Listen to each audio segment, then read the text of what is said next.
and it was headed straight for us. So supposedly it's going to disrupt a bunch of stuff.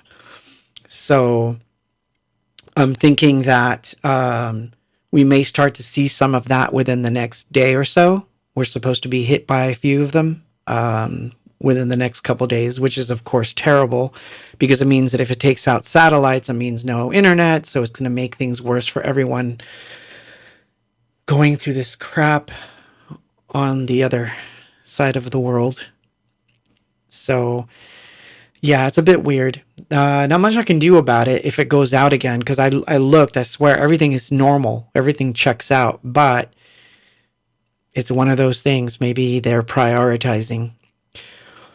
It's funny. The software itself says that I have no one watching right now, which is interesting. It says I'm going out to the world, but let me know if you can see me or hear me, because this is not a... I mean, we haven't had problems with the interwebs in a very long time, as you all know.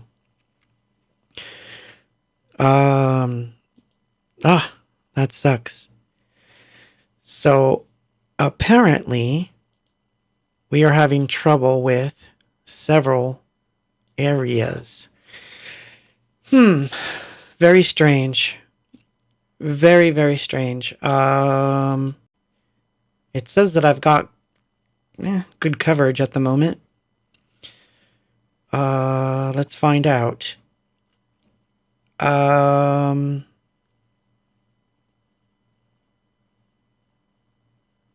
it looks like YouTube's back too, so I guess we're back.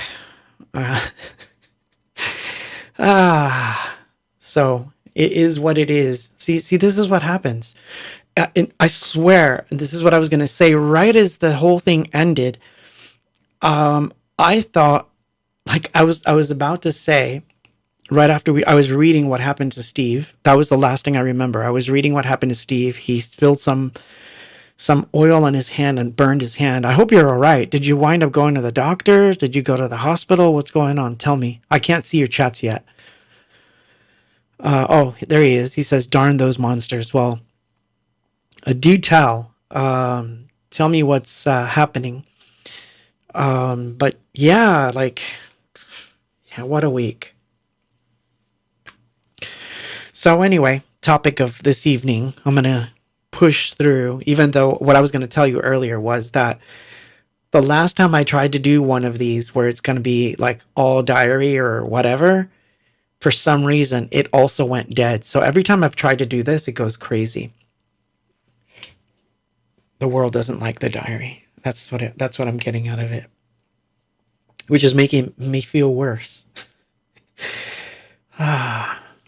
Yes, I digress. So the topic, as you guys know, I love helping creatives muddle their way through their creative messes, okay? So, and I'm going to refer to some notes. So if you see me looking that way, it's because I have to read them because it helps me out. I actually took the time to write them, and I think I'm far more eloquent in my notes than I am speaking off the cuff. But it's going to focus on the attention economy and how it exacerbates the idea of creative sabotage. And before I get into it, let me be clear. These are my opinions, and none of this was written by me by AI. I looked at several papers to try to find solutions and solve problems, but that's about as far as I got, and I'll link that in the end. But the things that I'm going to discuss are, of course, open to criticism, and I welcome it. Who knows? Maybe by being wrong, I get to learn something else in the process. So if you have tools that are better than the ones that I'm going to talk about, and it's only going to be 2. And yes, I can actually talk about 2 tools for the entire stream, but it's important. But anyway, I don't mind being wrong and learning something new in the process. That said, I've been a creative dude alive for 60 years now, so I'm either a bumbling moron or I've accumulated some sense of wisdom from my years of doing all of this stuff on this earth construct or whatever the heck it may be. Simulation, perhaps? Maybe it is a simulation, he says, as he succumbs to more crazy sadness. So I looked into different ways of tackling this problem. And what I mean by I think it's related to the attention economy is because as creatives, we're always taught, especially now, like, I mean, if you watch any videos, on promoting music, art, your business, anything, they're going to just talk about, you need to post once a day. You got to do this. You have to do that. Like, you have to be visible. You always have to perform as much as possible. You have to, upload new videos every 2 weeks. You have to do the whole Spotify thing every 2 weeks. Boom, boom, boom, boom, boom. Like content. And this is like what's being spoon fed to us in a constant way. And of course, to some people, that comes very naturally. Like maybe they're writing a song a week and they're like, yeah, I can release a song every 2 weeks. Not my best ones. Maybe it's not the best thing. Maybe I should put it away for a while and then figure out if it's a good song. Like, it doesn't really matter.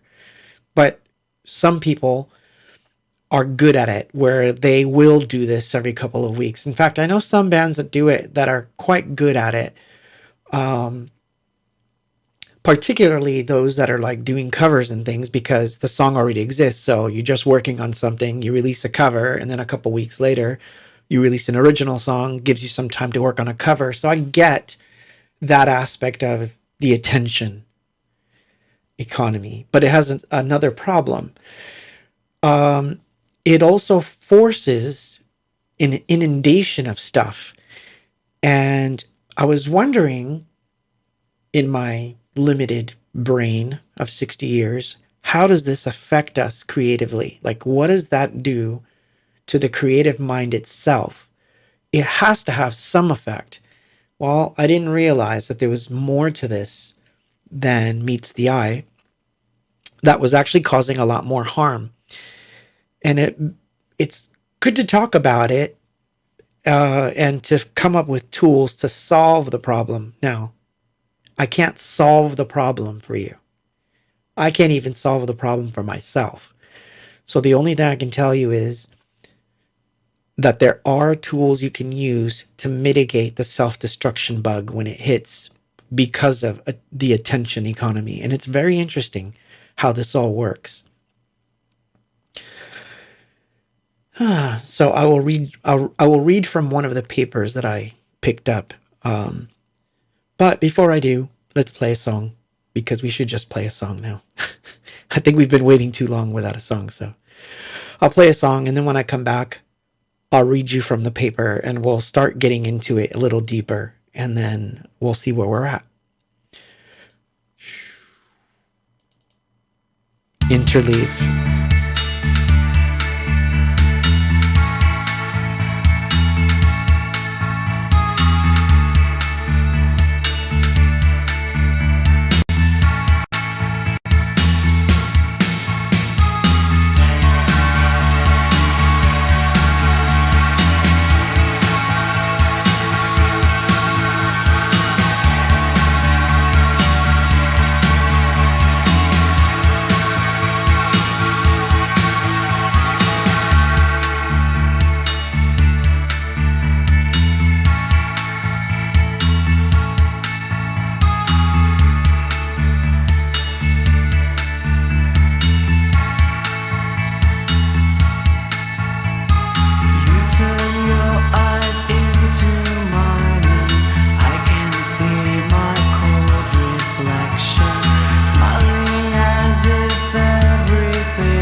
Once again, thank you for being here with me tonight. It's a strange one.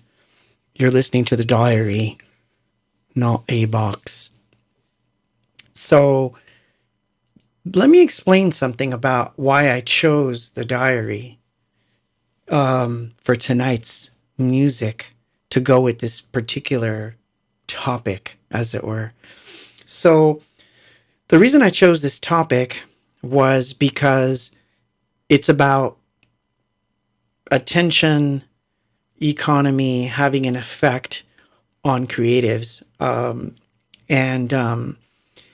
wasn't aware of it back then, like back in the 1990s when I did the first diary album. But I was having a sort of midlife crisis kind of thing going on musically, and I didn't know where to turn, and it seemed like nothing that we were working on was making me happy, and it was just crazy. And the really weird thing was we had just released an album the year prior. So we had just put Hope out. Hope was like a really positive thing. Like it really worked too. Like it was selling, we were doing great, we were touring, but for some reason that first year after that record was, doing its thing, I started to panic. Like, what if I can't come up with anything else? Like, what if, like what's going on? Like, and all this promotion stuff that we had to do and call radio stations and all the crap that, it's a little different now, but it's still a pain. Actually, in a weird way, more so back then, because you had to write to a magazine, send them the disc, hope that they would write back, hope that they'd call you. If they didn't call you, you'd have to like follow up a phone call. That was always nerve-wracking. So like, I think that the burnout phase happened, and the lucky thing that I had was I've got some songs that I have no idea what they are, like what this is, like it doesn't fit anything. So they're not going to be ABOX songs, obviously. So I might as well I guess I'll just work on them because I don't care. I don't have to worry about them. No one's going to like them anyway. So that's what happened. So the idea was I could create this alter ego, and the alter ego would be able to do certain things that this particular ego couldn't do.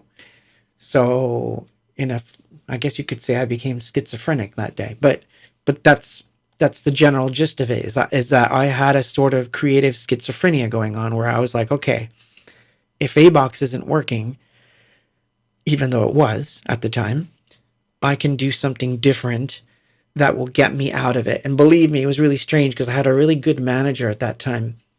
And I remember him saying like, have you written any new ABOX songs? And I would be like, but we just put an album out. He goes, yeah, but that was 93. We're in 94. I'm like, less than a year. Like, I think it was less than a year. I'm like, we're still touring on it. He's like, yeah, but I still need some new material. Come on, let's go. What do you got? And I was like, well, I have this other stuff.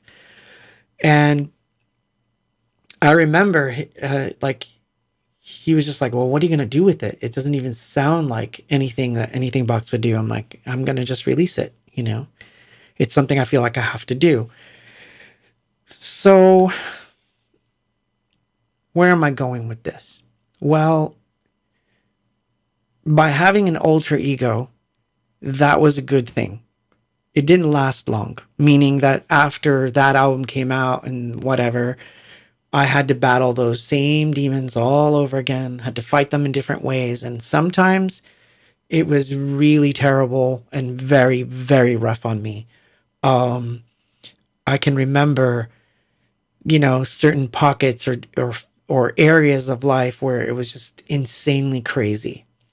And I literally had no tools. Like I had nothing to help me out. So I've come a long way since then, and I've learned a few things, which is a good thing, right? I hope so. I hope that's a good thing, because I can't see your chats, and that's not going to help. Because I do want to see what you're talking about and get your feedback.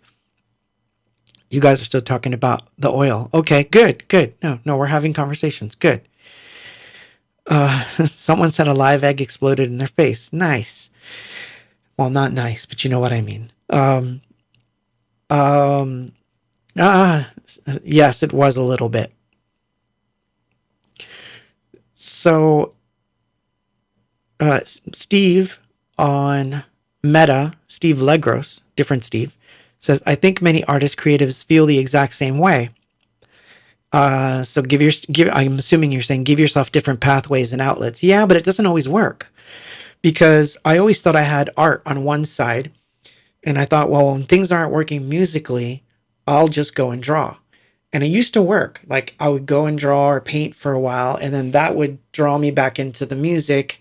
And so then the art would die away a little bit, and then the music would come back. And so now I was in music mode. And then when music mode started to die, the art side would come back. And this ebb and flow of the two things, and writing in between, because I do writing every single day. This is a fact. I literally take my journal everywhere and I write every single day. 3 to 4 pages a day, sometimes 7, sometimes 10. Yeah. I kind of go through a journal every 2 months, pretty much. But so I write every day, and these were my back and forth sort of things, but they don't always work. So I had to think of new ways. But the other side of this was, again, I keep bringing this up, the attention economy and how it's affected things. So I guess I'll let you read along with me, because I think that might work. Anyway, well, I'll put it up on the screen and I'll read. And that way you can see how terrible I read too. So there it is. So the research from a wide range of disciplines, including psychology, cognitive science, neuroscience, economics, suggest that humans have limited cognitive resources that can be used at any given time. More on that later. When human resources are allocated to one task, the resources available for the other tasks will be limited. Makes sense. Yes, I'm making my own comments as I read.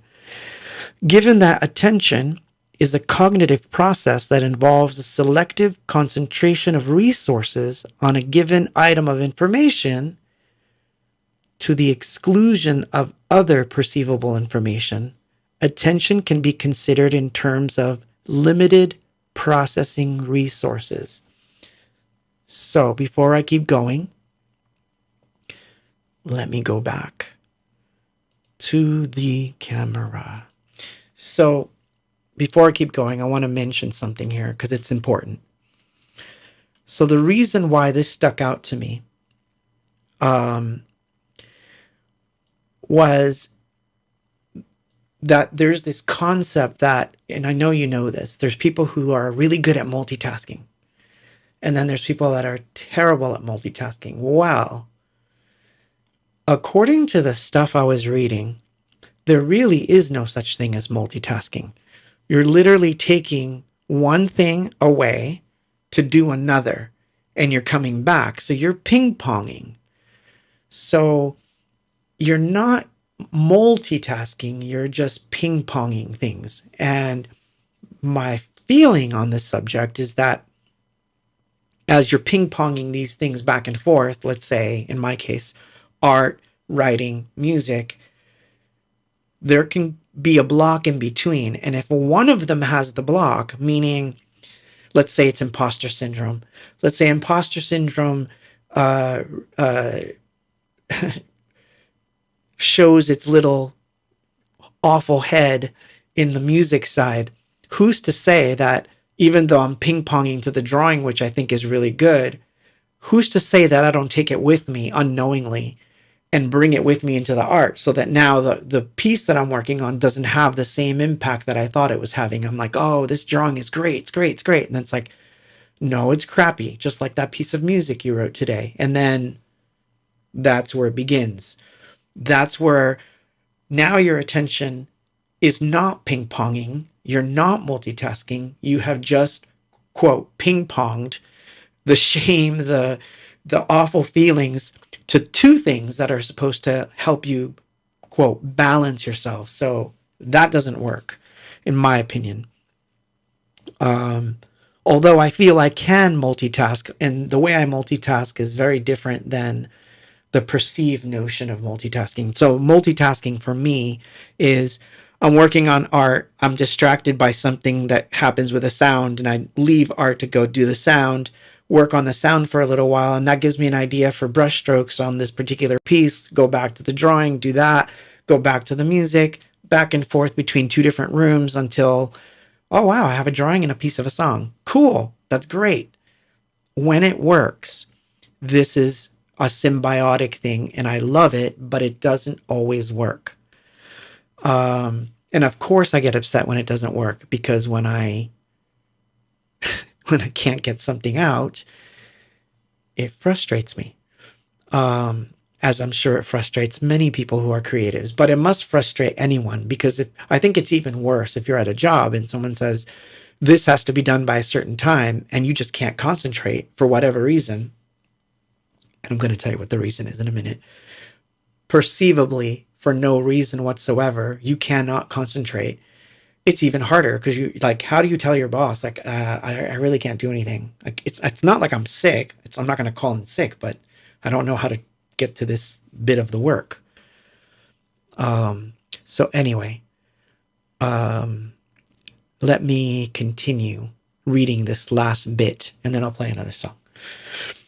So he says, or this was the concept of attention economics was theorized by a psychologist and economist named Robert A. Simon.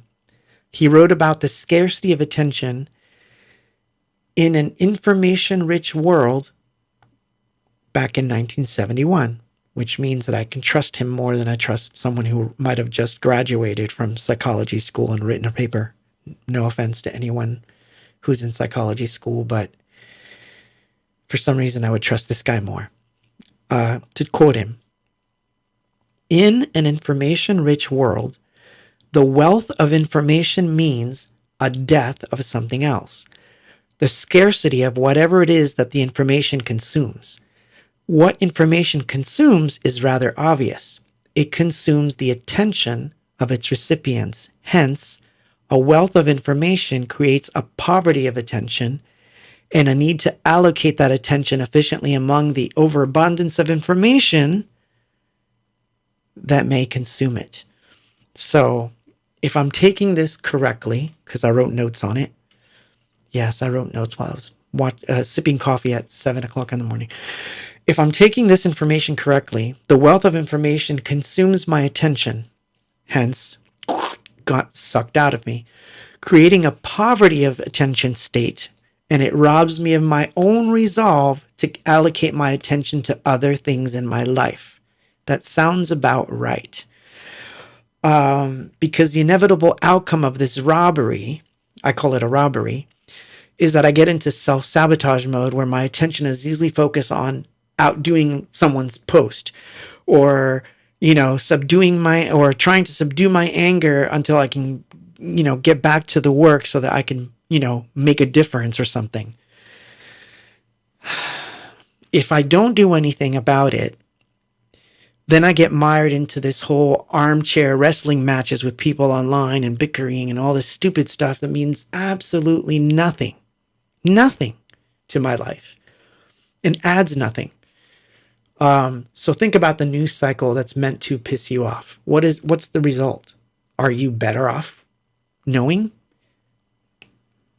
Hard to say. Like, do I want to know? Of course. But even if I agree with what I'm reading, the result is still negative. I'm forfeiting my own creativity to apply it negatively upon myself and others.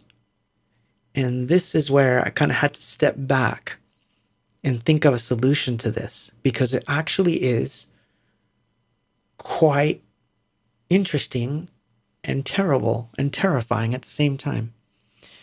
So let's play a song. We're coming up on the hour, believe it? So Alfonso says, sorry, before I play a song, I'm going to just read some of your comments because they're flying by and I really want to So Steve, I'm going to go back to the top here. So Steve says, Steve Legros says on Meta, this term is called task saturation, which is used in aviation. It is similar to what you're describing. It deals with a personal crew resource management. You can only focus on a limited number of things at any given time. I would say that in an aviation setting, this would be very important, because if everyone, got task saturated, we would be dealing with like terrible outcomes if you're on a plane. So I agree. And that's a great term for it. Task saturation, or TS, as I'm going to call it now. Kimberly says, I'm in my second week of behavioral health care. It makes sense to reach your conclusions, as all my classmates treat the psych classes as therapy. That's funny. That's quite funny, actually. And someone else's eggs exploded in the microwave. Okay. Alfonso says, the topic is perfect. This is why I was unable to duplicate my team lead. I was supposed to communicate and think like him in meetings, and that just couldn't be. And that's another interesting thing, right? We're supposed to think like everybody else and react to things that are happening like everybody else, and that doesn't always work. So I'll get into that in a little more detail. Like I said, I'm covering a small spectrum of this because I'm relating it to how it affects us. I say us creatively, but it doesn't have to be just creative. I focus a lot on creatives because I'm a creative, and look, I said this on a tweet, and I'm going to paraphrase my own tweet here, but I said it earlier that artists are probably the best, bar none, no matter what the discipline is. We're probably the best at self-sabotage, because creating stuff, making art, music, sculpture, writing is already a creative thing. And you think it's challenging to come up with concepts of like how to self-sabotage even further? I think artists literally take that and make it the highest form of art. It's the highest form of art to self-destruct. And we do it better than everybody else. So, and that's not a compliment. So, not to me or anyone else, I'm sorry. But yeah, so we're the worst. Funny, Latin DJ says, men can do it like ping pong, but never at the same time. I would say that women are better at multitasking in certain cases. I would agree to that. Task overload took place. Yes. TS. I love that term. Thank you for that term. So anyway, let's play a song because we should. This is going to be a twofer because one of them is so short. So this is from the second diary album, because I wound up doing 3 of these, by the way. I wound up doing 3 diary albums, and each time, so I just want you to know, each diary album didn't come about from me going, oh, I should do a diary album. Like, that is literally not the thought. It's usually like, oh, I will never write again, and things are terrible, and I don't know what I'm doing, and nobody's ever going to come to a show again. And it's like just terrible thought process. And then I wind up doing dirgy things. And then it's like the other side of me wakes up and goes, hey, you could do punk rock. Oh, yeah. Yeah, I could do that. Yeah. That's a good idea, actually. Okay. And then I'll focus into it. And when I lean into it, things happened. And so, like, to give you a quick overview before I play these 2.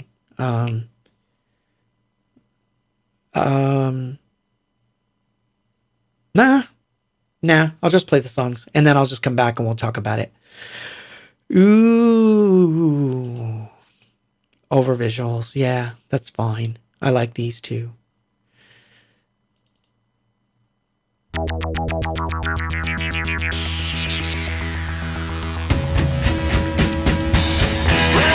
Sunday night, half of my friends said it wasn't right. Come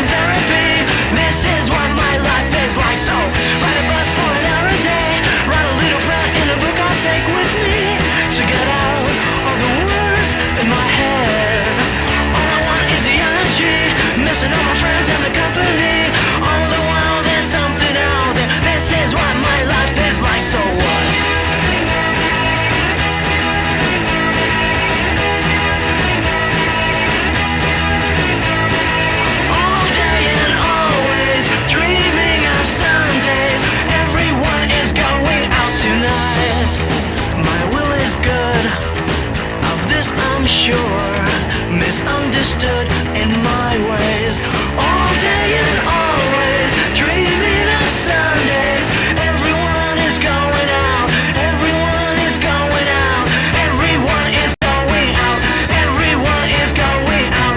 This is what my life is like, so what? So what?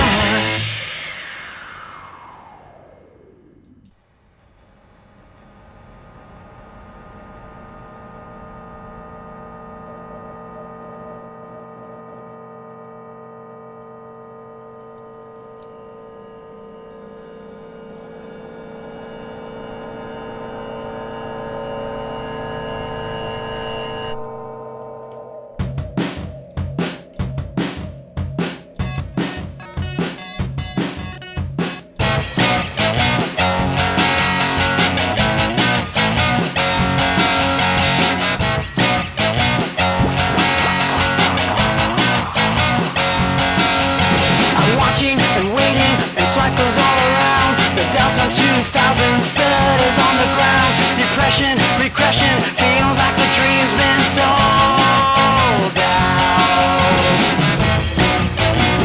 A revolution, shoot up a satellite. Communication breakdown now goes on. Mother watches her son die on TV. The satellite feeds war like an enemy. Who won the Oscars and why should you care less? Talk about the lost one, blood is spared. I see it, I breathe it, the death and decay. Following the footsteps of atomic cafe. Freedom is imagined, why should you care when they come down for you? A revolution, shoot up a satellite. Communication breakdown now goes on.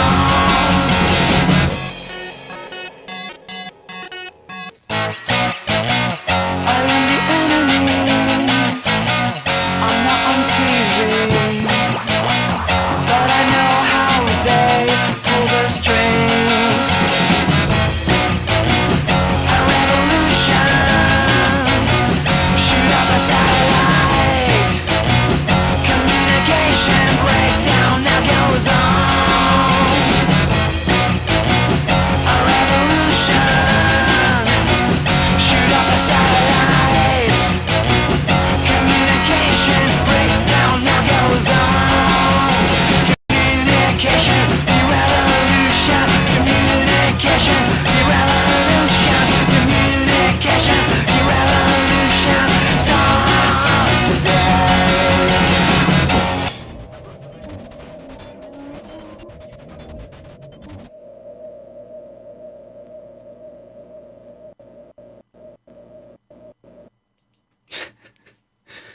Y'all are funny.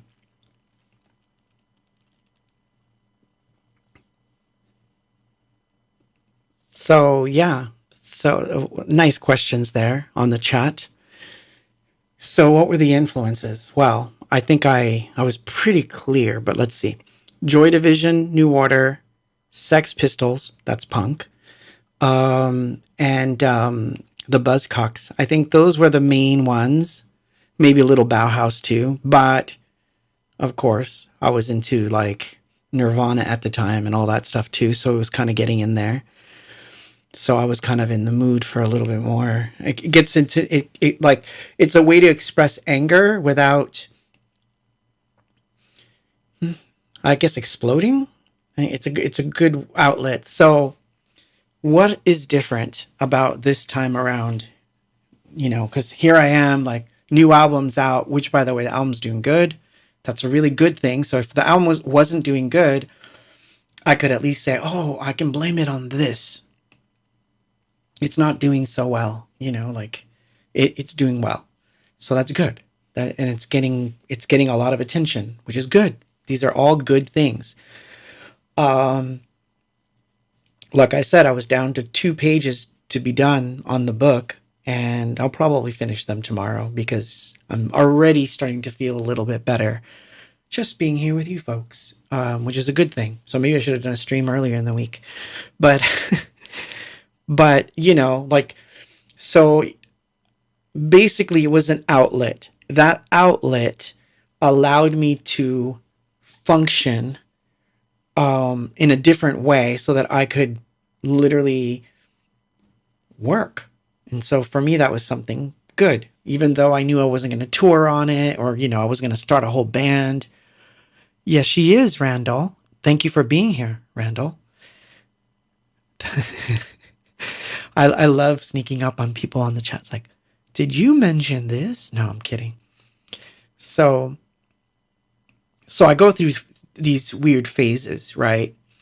But anyway, now that we're back, let's go back to the article I was referencing. And let me, as I said, I wanted to explore this dilemma that,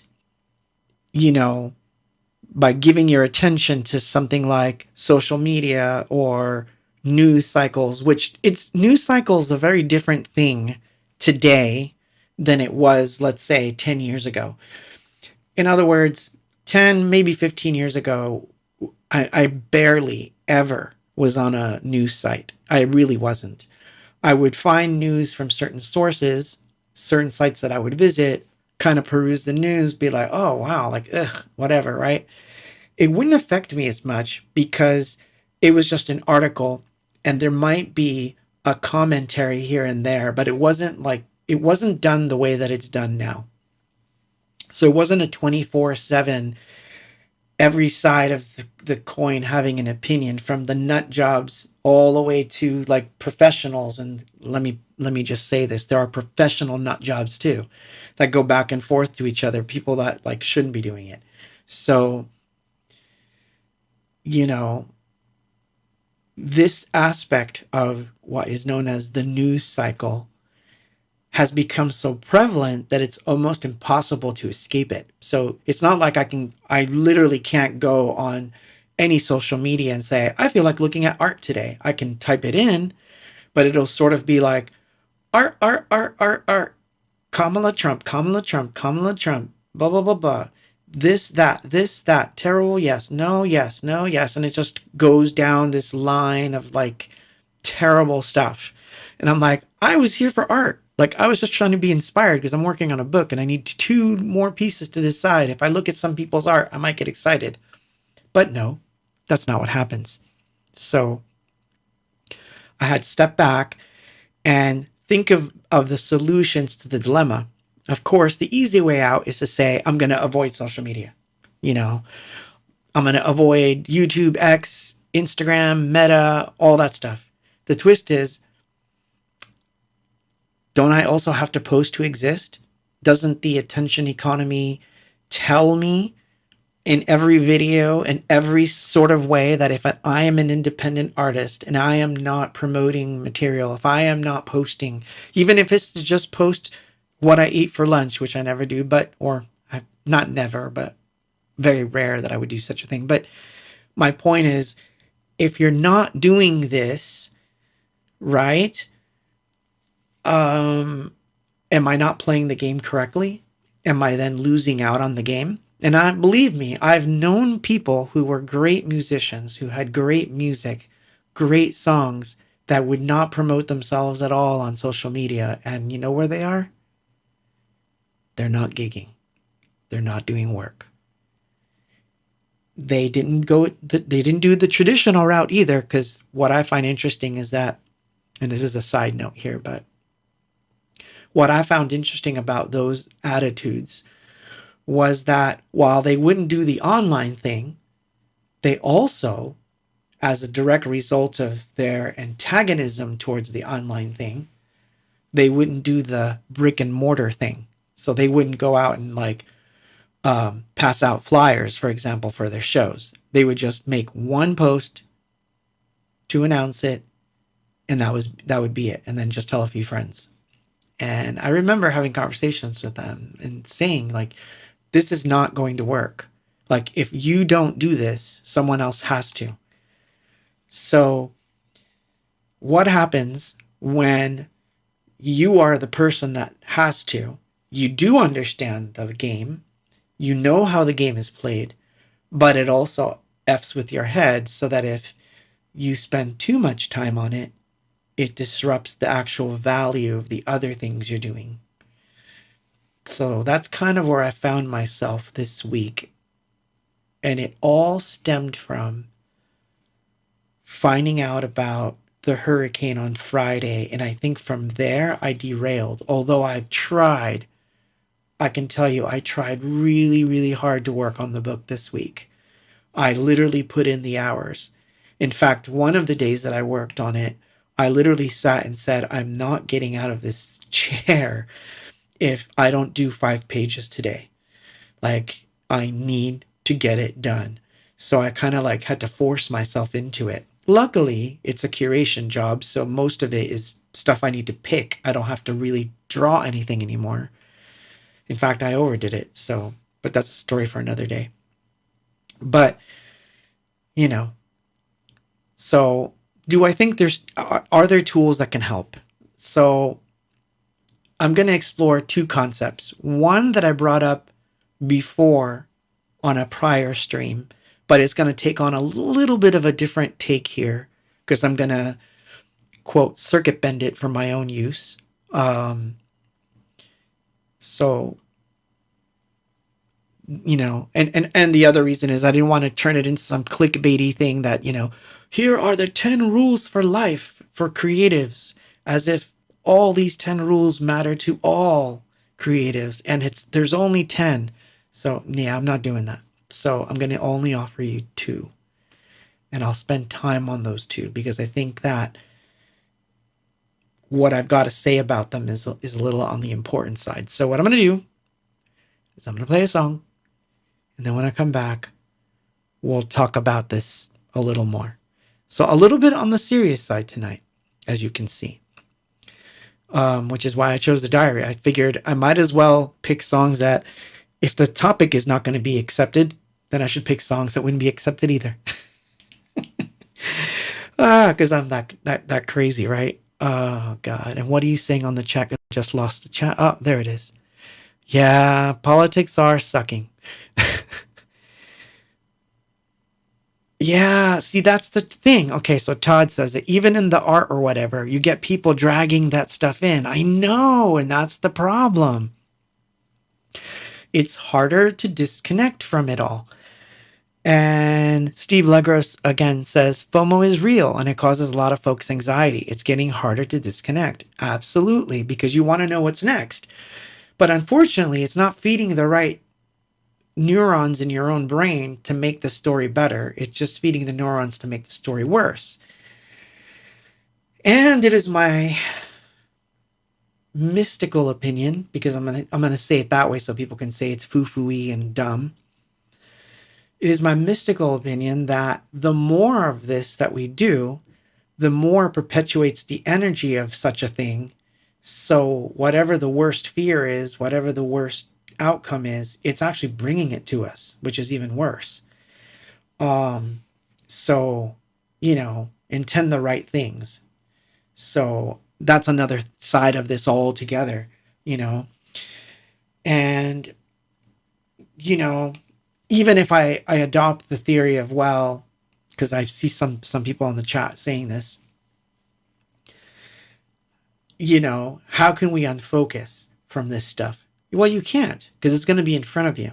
So it's what you do with it that's going to matter. And so that's why I'm thinking that the 2 tools that I'm sort of championing for this week, and I could be wrong, but I'm going to give it a good shot because I think that one of the tools is really valuable and the second part makes it even stronger.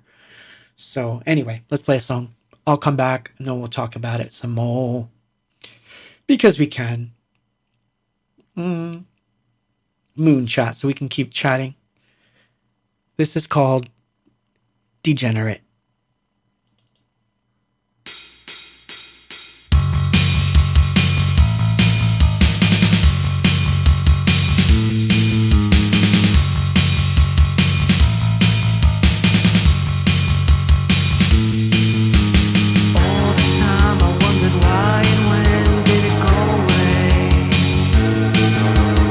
Everything I told you then turned out into an empty space.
I'd love for someone to take over and fix the politics part, but it's, I don't know that that can be fixed at this point in time. But um, uh, yeah, it's so funny. I totally see it.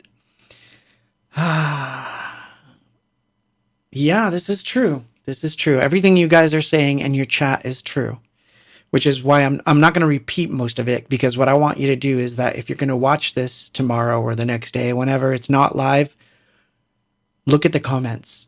Read the comments, because the comments are great. They're always great on the ebooks, thing. Although today it's the diary. So some of you are just joining me. We're doing diary tonight, and I'm talking about attention economy and tools that we can use to break away from it. And I'm going to talk about those two right now as soon as I get back to where I was, because I messed up my page. Oh boy, why did I mess this up? Okay.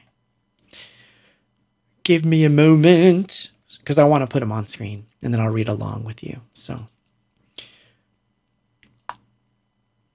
not quite there. That's good. Okay, so here's the two techniques, or the two-in-one thing. So the first thing, and I brought this up before in a different stream, one must see things as they are, not worse than they are, and not pretending that things are not as they are, meaning it's not so bad. If it's bad, it's bad. So let's focus, see and hear, and feel things as they really are. So I hope you're with me. So good. And sorry, I had written stuff here earlier, so I just did it, and things really are that terrible. Or someone just tells me, yeah, but things really are that terrible. Fine. The next question then that I have started to formulate in my mind, and this is something that I feel is the real good part of this. Can things remain this way for another 30 minutes before I either check out, meaning mentally, respond with an angry reply or comment to whatever I'm seeing? Can I wait emotionally for 30 minutes before I decide the whole day is going to be a wash and cease any and all activities, shut down the shop, and succumb to a 3-hour spree of online fighting? It's a good question. Can I do it for 30 minutes? So the idea is simple. It seems really simple, but it's, let's call it what it is. An example is, I cut my hand. So I cut my hand, I'm looking at my hand, and I can say, I have cut my hand. This is seeing things as they are. I have cut my hand, it's bleeding, so I need to put something on my hand to stop it from bleeding. That will make things better than they are.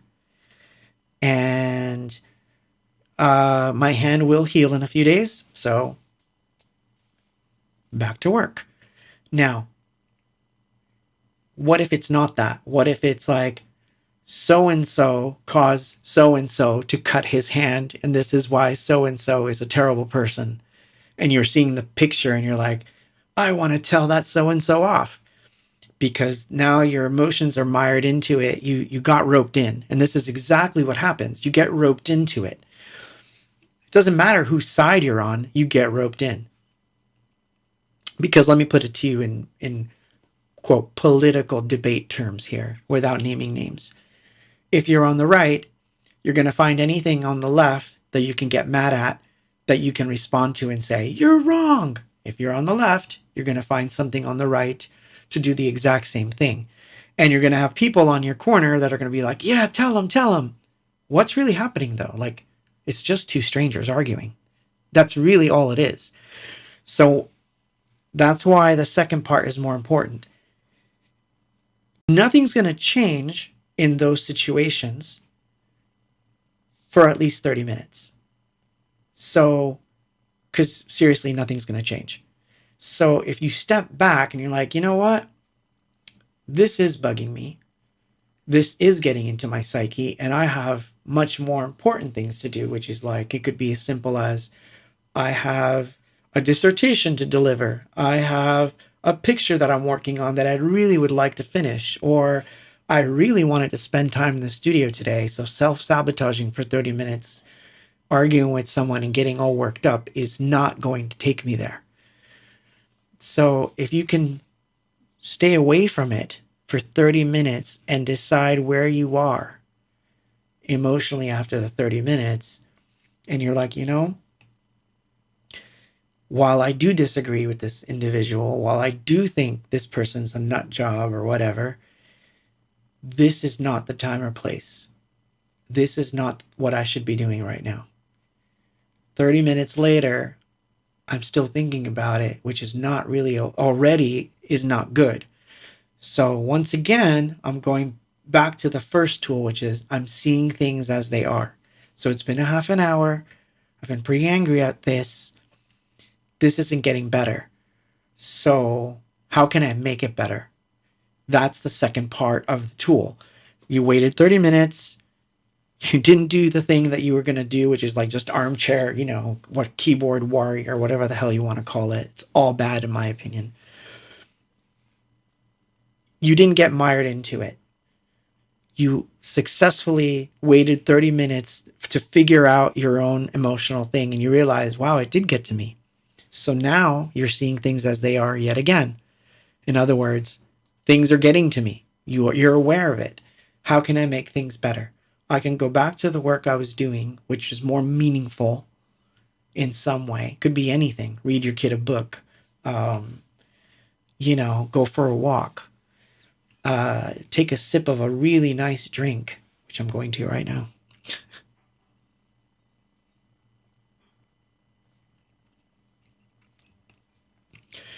So, Healing Hand Talk. Sorry, Steve. I almost used your hand as the entire thing. But I'm sure you had to assess it. I'm sure you had to assess it, the situation right there and then, as to what you were going to do, what was next, how to make it better. These are all things that you're going to have to think of. So it applies the same way in real life when it's faced with all this, you know,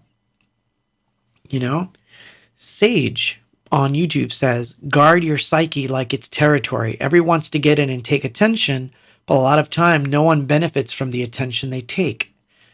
Brilliant, brilliant take. I love that, by the way. Thank you for chiming that in. Yes, guard your psyche, especially if your psyche is focused on finishing a book, working on a painting, recording an album, trying to finish a remix. I'm giving someone a reminder to finish your mix. You know, like those kinds of things, they're important. So you owe it to yourself to take a step back and once again, you know. So Kimberly Brown, I'm reading your comment real time. That means I haven't pre-read it. What I'm finding concerning though is the coursework with higher education. For my writing class, the lesson was about quotation placement, where our assignment is an essay for patriarchy, the system. We are not able to provide an opinion, but discuss how men are, for lack of a better word, evil. From day one, this was slipped in. What does this have to do with quotation placement? I agree with you 100%. And so this brings up, this brings up an interesting point. So in your case, and I'm by all means not telling you what to do. If it's okay, I'd like to give you my opinion on it. You tell me, and then you tell me if it's okay, and then I will give you my opinion on it, because I feel that what you wrote is poignant and important. Brian George says, can't we all just get along? So old, so sad. Absolutely, we can get along. But it takes some nuanced ways to kind of... So, you know, okay, you're fine. This is crazy. She says, okay. So, you know, one of the reasons that I think this is going on, and I'm gonna, although a lot of people would attribute this to, left side thinking versus right side thinking, I'm gonna say that there is a growing, because I don't even think liberals think this way. I was a liberal for like, I don't know, 30 years of my life, and I never thought anything about patriarchy or the system or any weird thing like that, or that men were evil, like that kind of stuff. I thought humans could be evil, and they can be. So the first part of your assessment is that, and I'm talking to Kimberly here, is that you saw things as they are. You're seeing that this is not really what this is about. So going back to the old me, meaning when I was young and I was very rebellious, I would have done like some crazy thing where I did insert my opinions in, but I would hide them inside of the other things that they wanted, so that I could still give an opinion without, you know what I mean? But you're gonna come across this no matter what. You're gonna come across this in the workplace. I come across it all the time in artistic circles. Like, let me give you an example. In artist circles. And again, I'm not trying to debate what's right or wrong, because I'm sure there are things in some of that stuff they're trying to teach that may make sense to some degree. But we have to be able to say, you know what? I took this class to learn how to write, not to form an opinion that men are bad. I mean, like, come on. Like, I mean, that doesn't make sense to me. Stuff like that, yeah. And it's real time, so you should push back. Now, that's me.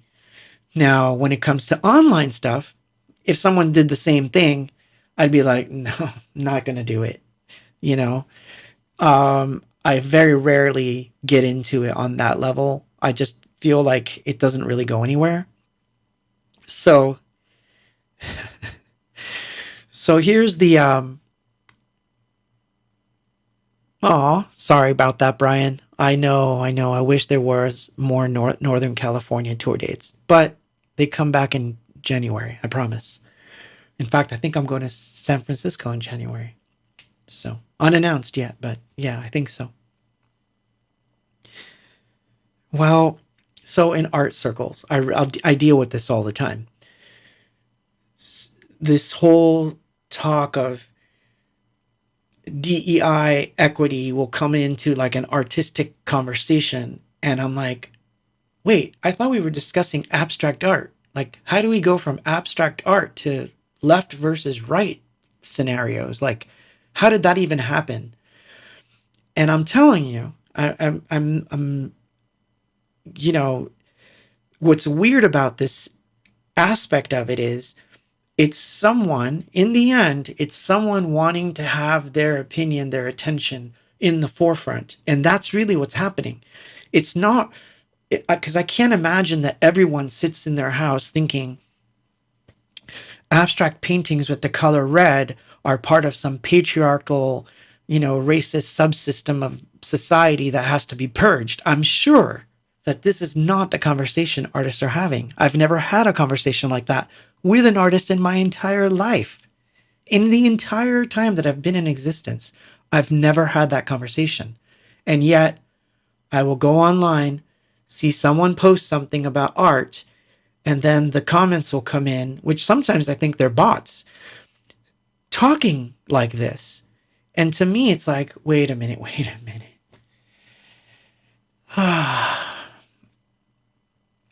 So, Latin DJ, good question. Aren't you afraid to take ideas or sides that can be bad for your career? Well, this is a problem. To me, this is a huge problem. There should be no ideas or sides to take that could harm my career. That was never the case. In the 1980s, to give you context here, I could write a song about I hate the government and at the same time write a song that says I love the government, put them on the same album, Nobody would bat an eyelash. Nobody would care other than, oh, obviously you're ping-ponging the two opinions and doing it like this. That's not how it happened.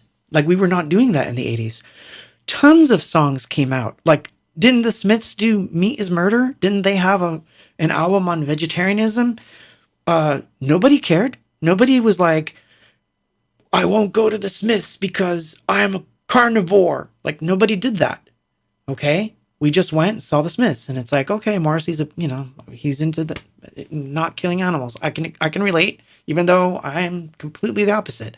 We still went to go see the Smiths.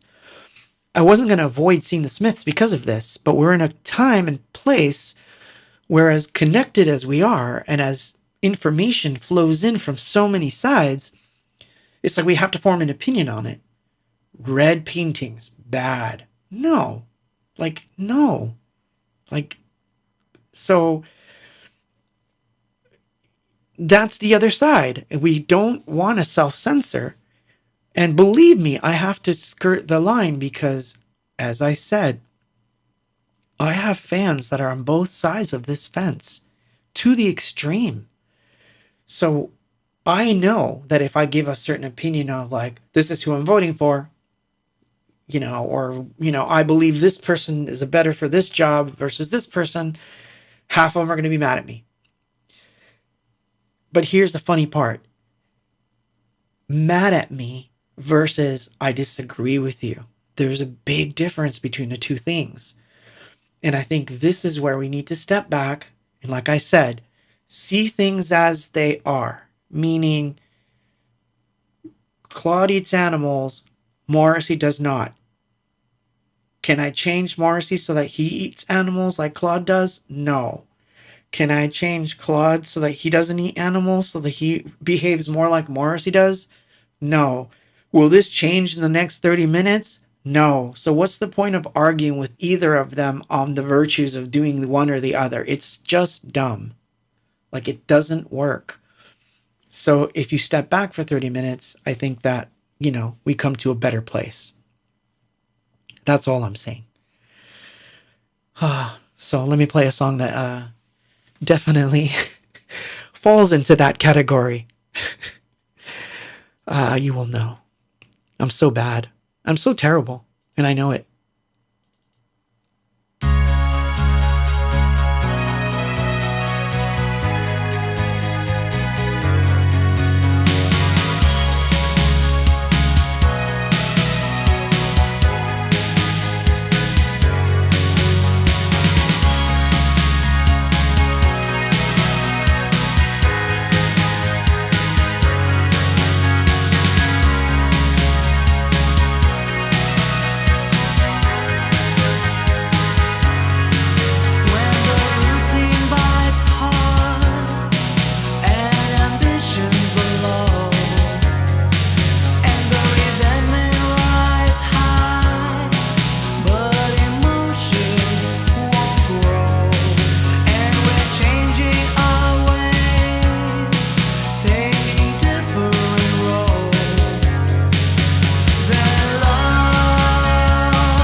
So, for example, so because I'm towing a line here and I don't want to get into the political thing.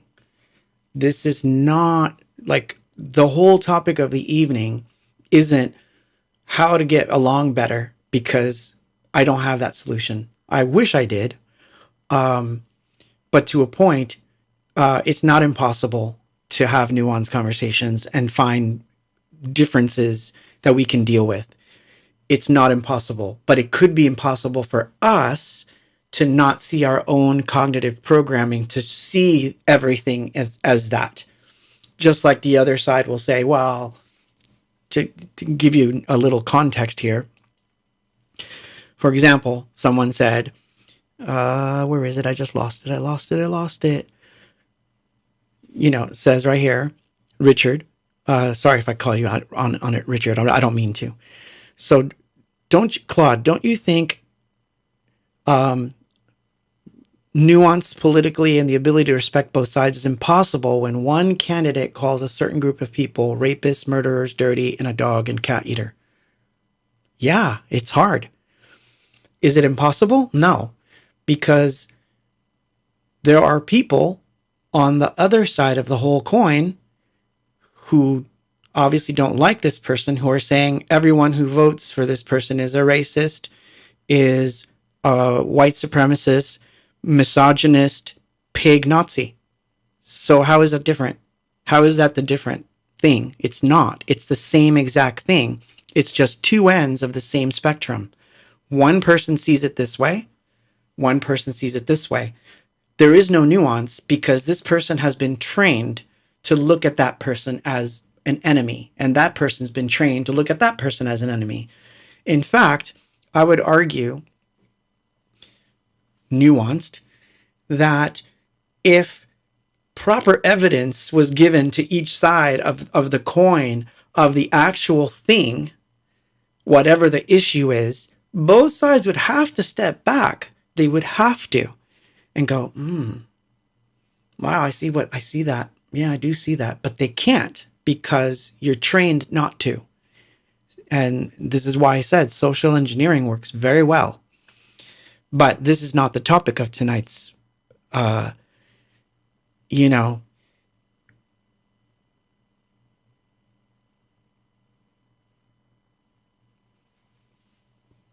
Well, just like, okay. So, for example, you're saying I won't stand indifferent to otherism and scapegoating, but both sides do it.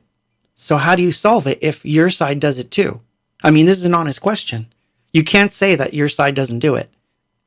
You're saying that one side does it, but the other side doesn't. And that's just not true. Like, you need to be honest about it and say, look, it's true. We both do it. You can't just say, oh, that side is crazy. They're nuts. Both sides think that. Are they both nuts? Or is there something going on that each side is angry about that we could talk about?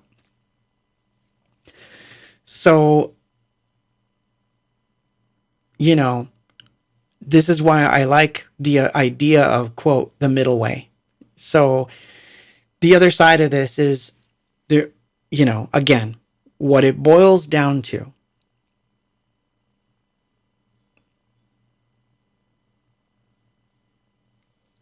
See, that's just it. You're not seeing the forest for the trees, man.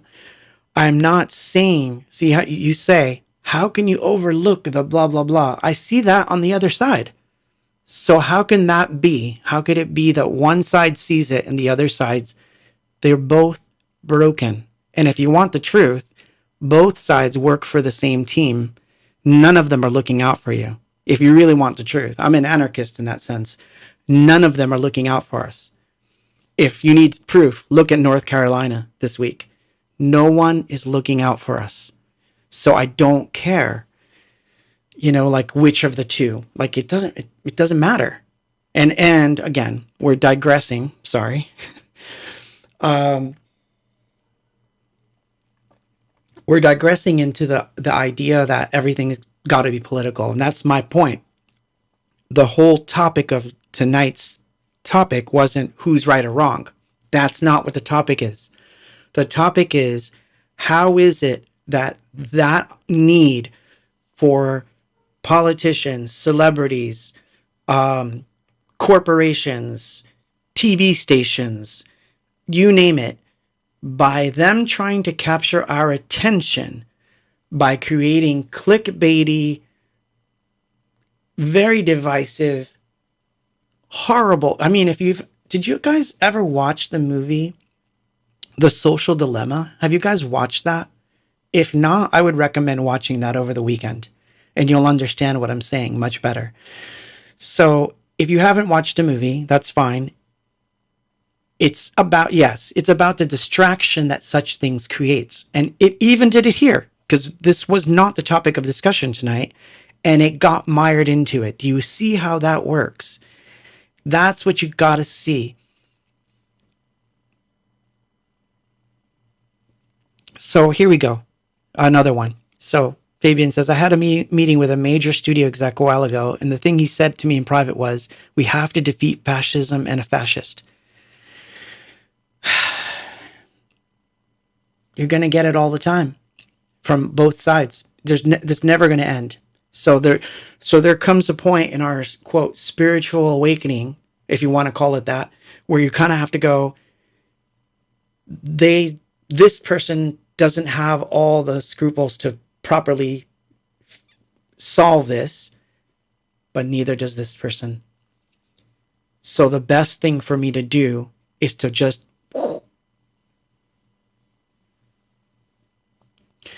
okay.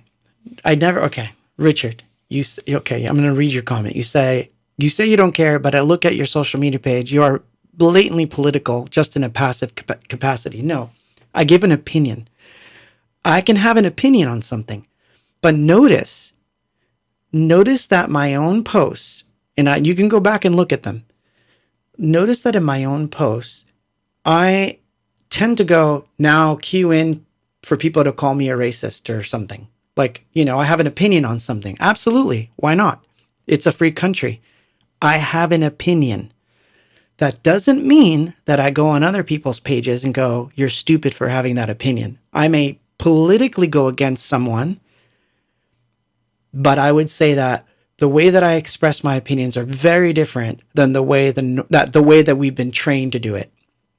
The way we're trained to do it is we spot someone, we call them out, and we're going to make their life miserable until they either recant or block us. That is the normal way that people behave. I've seen it. I've been part of it. So my feeling is that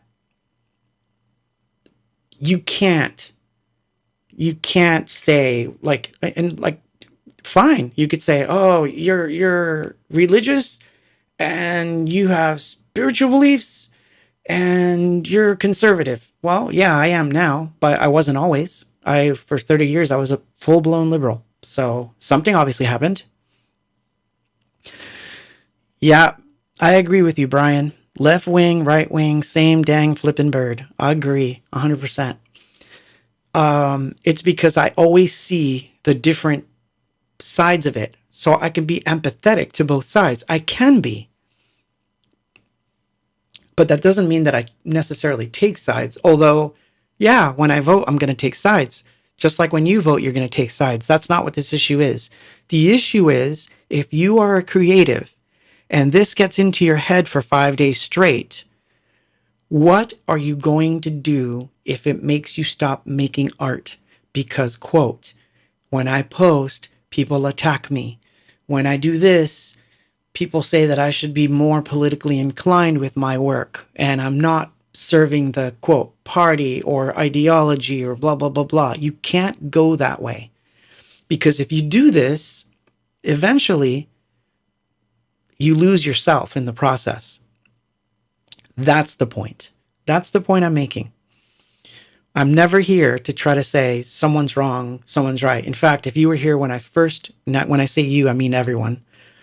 If you were here when we first started this conversation, I said very succinctly, or maybe not succinctly, because I can't even say the word, but I said very clearly that my opinions can be wrong, that they're just opinions, and that I welcome people to criticize my methods. My method is very clear. See things as they are. Don't make them worse than they are. See them as they are. And then, now that you've seen them as they are, how can I make them better? And that usually results in a better way to deal with the situation that's ahead of you, because you're going to actually do something. If I'm online and someone expresses an opinion that I am not happy about at all, and I can wait a half an hour and tell myself, this is social engineering 101 here. This person's obviously going to say these weird, bad things, expecting to get a rise out of me, because it usually happens on one of my own posts. And I'm supposed to, razz them back. This is what makes engagement work on social media. If you think that I'm lying, go watch that movie. Go watch the movie. In fact, I'm going to say it again. I would definitely recommend watching The Social Dilemma. What did we learn from The Social Dilemma? That all social media companies and media companies in general use algorithms to keep you engaged. How do they keep you engaged? Usually by feeding you things like hate, the opposite viewpoint of you. You like fish, you don't like to eat fish. They're going to put people who love to eat fish right in front of you. Why? Because they know you're going to react to it. And if you react to it, that causes back and forth. That causes eyes on the post. That makes the post go viral. The post going viral sells hamburgers and sodas and other things, which has nothing to do with the thing, but it was successful, wasn't it? You sold 10 extra hamburgers that week because you got two dumbasses with two different opinions to argue for a half an hour straight and lure all these other people into it. This is the epitome of social programming. But the best question that I was asked is, oh man, it went by so quick. Where is it? How do you avoid getting a rise out of you? Well, that's why I said, first, step back for a second and see things as they are. Meaning, this person just posted the most heinous, stupidest, insane thing, and I just want to I'm going to do it. Emotionally you're in, you're going to do it. You're going to talk back. Okay. And it's interesting that if you step back and you actually see it, you're going to, Steve Legros, you're amazing, man. Thank you. It's pretty frightening when you realize what they're doing. Exactly. It's frightening when you watch. It's almost like in the Matrix, when the guy could see the Matrix and you could just see the numbers instead of people and things. This is exactly how I see it now. When I see something like that, I try to step back and watch the screen moving, like the numbers, like what is it trying to do? And I realize, oh, there's an engagement farming happening here. This is what this is about. So me chiming in isn't going to fix the situation. It isn't going to make anything better. It's definitely not going to change someone's mind whose mind is made up. That's not going to work. So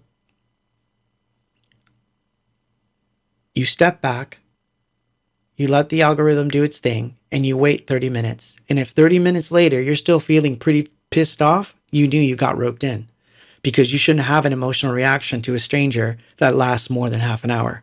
If it does, you were mired in, and you have to do something about it, which is I need to stay away from these kinds of things. Seek out the things that make you feel good, or that make you feel that you do have some control over your life, meaning you can go out and vote, right? So you can vote. You can go out and make other people vote, right? Go do that. You want to go on the campaign trail for Kamala Harris? You go ahead and do it. You want to go on the campaign trail and follow Trump around? Go ahead and do it. Those are more productive things, regardless of the side you're on. Those are more productive things to do than it is to sit and argue and try to convince someone that has been trained to hate you for half an hour or more, and then have them suck the life out of all the goodness that was inside of you and all the creativity that you had in your own mind for songs you wanted to write and things you wanted to record, there's no value in it. It's a terrible, terrible, I hate to put it in business terms, but it's a terrible ROI. Your return on investment is zero. Nothing comes of it. So that's all I'm saying. Let's play a song. Because this is how I feel when I get roped into things. Oh, man.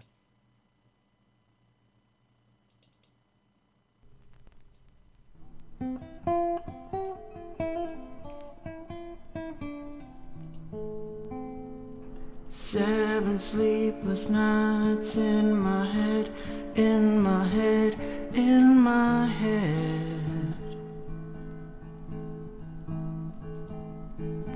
7 sleepless nights in my heart, in my heart, in my heart.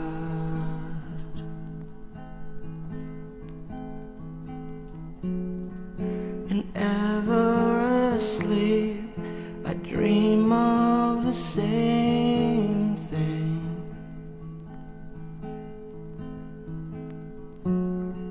Whenever I sleep, I see all the same things. 7 sleepless nights in my head, in my head, in my head.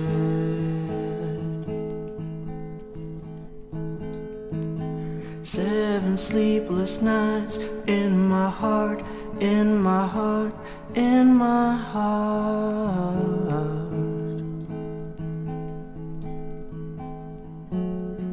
Whenever I sleep, I see only your eyes.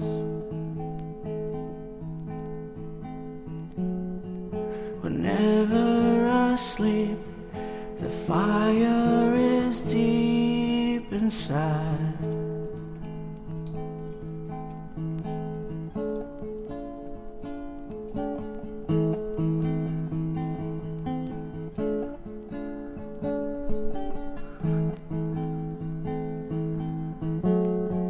Whenever I sleep, I think of your lonely face. Whenever I sleep, I dream of the kiss you gave. That tasted like wine, that tasted like wine.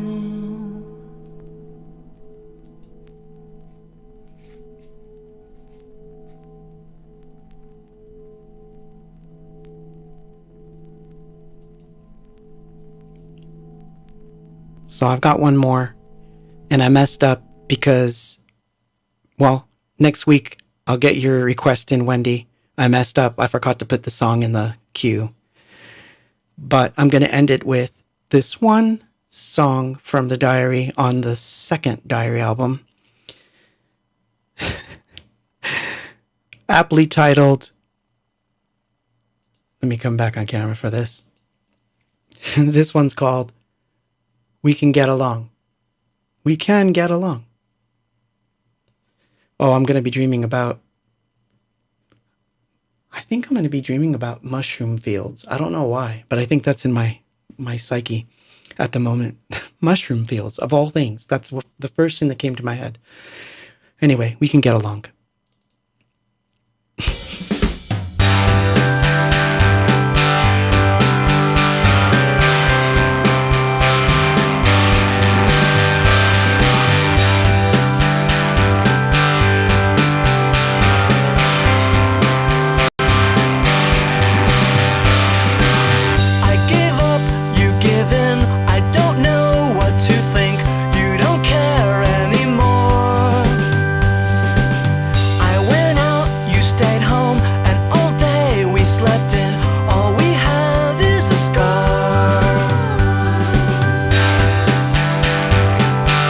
Just tell me we can get along.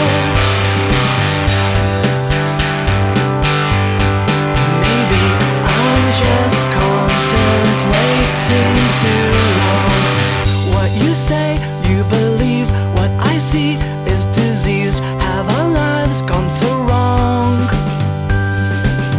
I can't sleep, you turn in. I don't want to begin. It's a cycle of doubt.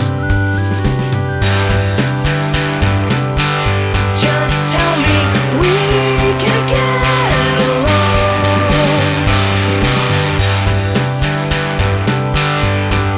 Maybe I'm just contemplating too long.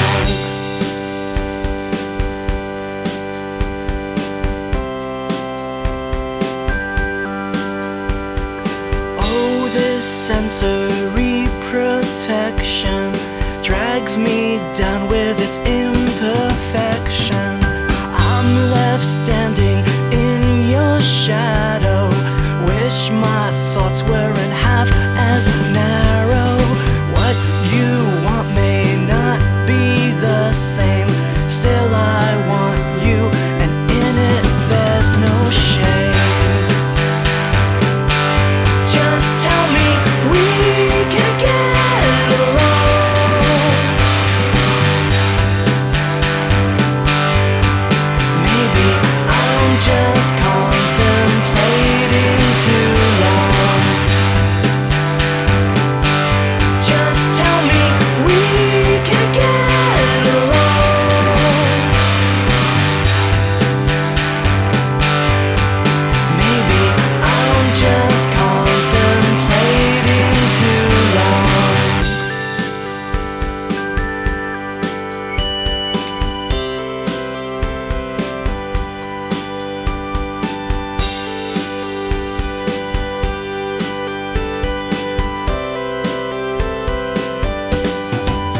I'm your boy, you're my girl.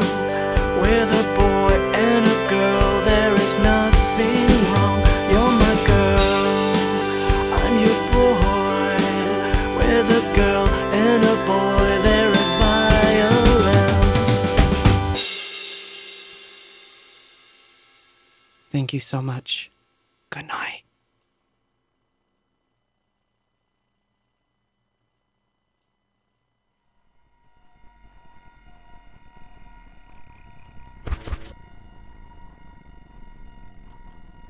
I'm tired of it.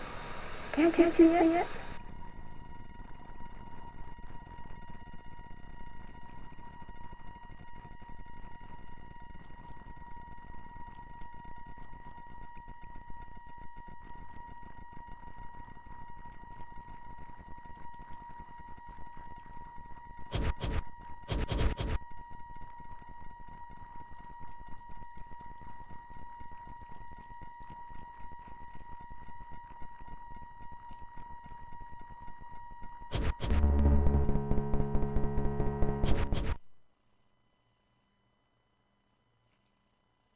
Oh shit. Maybe one more.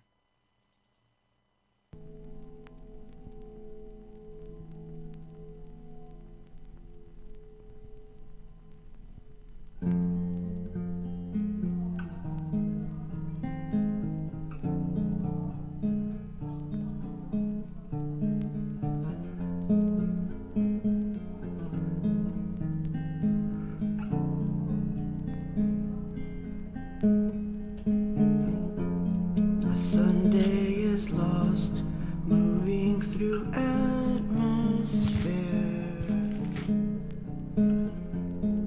making up time. There is no time, no dear.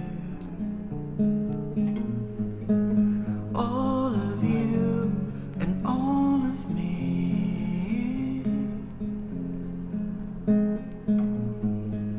All of you and all of me.